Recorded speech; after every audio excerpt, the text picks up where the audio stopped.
വഞ്ചിക്കപ്പെട്ട സ്നേഹം. ഏറ്റവും വലിയ സഹനം ഉണ്ടാകുന്നത് എവിടെയാണെന്നറിയാം? സ്നേഹം പ്രതീക്ഷിച്ചിടത്താണ്. എൻ്റെ ഹൃദയം കൊണ്ട് അവളുടെ ഹൃദയത്തെ അല്ലെങ്കിൽ അവൻ്റെ ഹൃദയത്തെ തൊടാനാകുന്നില്ലല്ലോ എന്ന വേദനയിൽ നിന്ന് വേണം എൻ്റെ ചുണ്ട് അവളുടെ ചുണ്ടോട് ചേരാൻ.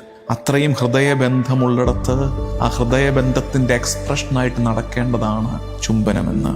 ആ സ്നേഹത്തിൻ്റെ ഭാഷയിലേക്ക് പാപം കലരുമ്പോൾ അതും കലർപ്പുള്ളതാകും, അതും മലിനമാകും. സൗഹൃദത്തെ വിൽപ്പന ചരക്കാക്കിയ ഒരു സുഹൃത്തിൽ നിന്നാണ് പീഡാസഹനം, പാഷൻ ആരംഭിക്കുന്നത്. പടയാളികൾ ഈശോയെ ചാട്ടവാറ് കൊണ്ട് പ്രഹരിച്ചപ്പോൾ പടയാളികൾ അതേ ചെയ്യൂ. അവർ ഈശോയുടെ മുഖത്ത് കാർക്കിച്ചു തുപ്പിയപ്പോൾ nothing else was expected from them. അവര് കുരിശുമരം ഈശോയുടെ ചുമലിൽ വെച്ചപ്പോൾ, അവനെ വീണ്ടും വീണ്ടും പ്രഹരിച്ച് മല കയറ്റിയപ്പോ, മലമുകളിൽ അവന്റെ കൈത്തണ്ടയിലേക്ക് ആണി അടിച്ചിറക്കിയപ്പോ nothing else was expected from dum.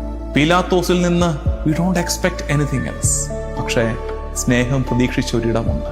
സ്നേഹം പ്രതീക്ഷിച്ചിടത്താണ് സഹനമേറുന്നത്. നമ്മുടെയൊക്കെ ജീവിതത്തിലും അതല്ലേ സംഭവിച്ചത്? സ്നേഹമേറെ പ്രതീക്ഷിച്ച ഇടങ്ങളിലല്ലേ സഹനത്തിന്റെ കാഠിന്യം ഏറിയത്? ചതി എപ്പോഴും ചതി തന്നെയാണ്. ആ ചതിയുടെ തുടർച്ചയായി രക്ഷ വന്നുവെന്ന് വിചാരിച്ച് ചതി ഒറ്റല്ലാതാകുന്നില്ല. യൂദാസിന് പറ്റിയത്, അവന് കുറേ അധികം പ്രതീക്ഷകൾ ഉണ്ടായിരുന്നിരിക്കണം മിശിഹായെ കുറിച്ച്. അത് സാധിക്കാതെ വന്നപ്പോൾ ഹി വാസ് ഡിസപ്പോയിന്റഡ്. അവന് നിരാശയുണ്ടായി. ആ നിരാശയുടെ ഫലമാകാം ഈ ഒറ്റ. നമുക്കൊക്കെ ഈ അപകടം പറ്റാറുണ്ട്. നമ്മൾ ദൈവം ഇങ്ങനെയൊക്കെ ആകണമെന്ന് അങ്ങ് വിചാരിക്കും. നമ്മളൊരു ബ്ലൂ പ്രിന്റ് കർത്താവിനെ കുറിച്ചും കർത്താവിന്റെ പ്രവർത്തനങ്ങളെക്കുറിച്ചും പദ്ധതികളെക്കുറിച്ചും നമ്മുടെ ജീവിതത്തിൽ ദൈവം ചെയ്യേണ്ട കാര്യങ്ങളെക്കുറിച്ചും ഒക്കെ നമ്മൾ തയ്യാറാക്കും.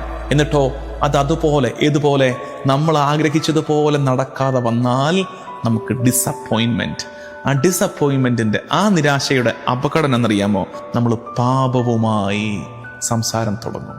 രഹസ്യ പാപങ്ങളെ സൂക്ഷിച്ചു വെച്ചിരിക്കുന്ന അപകടം. ഒരുപാട് കാലം യൂദാസ് ഉള്ളിലിട്ട് സൂക്ഷിച്ചത്, യൂദാസ് നെഗോഷിയേറ്റ് ചെയ്ത് വെച്ചത്, അതിന്റെ ഫൈനൽ എക്സ്പ്രഷനാണ് ആ ചുംബനം. ഒറ്റ രാത്രിയിൽ സംഭവിച്ചതല്ല. യൂദാസ് ഇതിനെക്കുറിച്ച് ചിന്തിച്ചു, രഹസ്യത്തിൽ പല ആവർത്തി അവരുമായിട്ട് കൂടിക്കാഴ്ച നടത്തി, കാര്യങ്ങളൊക്കെ പ്ലാൻ ചെയ്തു.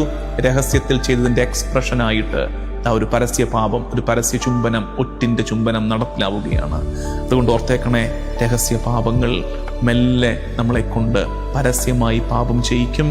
അത് നമ്മുടെ പാപത്തിന്റെ ക്ലൈമാക്സിലേക്ക് നമ്മളെ എത്തിക്കും. നമ്മുടെ തകർച്ചയായിട്ട് അത് മാറുമെന്ന് ഓർക്കണം. കർത്താവിന്റെ ക്ഷമയുടെ മുകളിൽ ഒരു പാപവുമില്ല. പക്ഷേ മാരകമാകുന്നത് കരുണയെ നിഷേധിക്കുന്നതാണ്. അനുദപിക്കാൻ നമുക്ക്.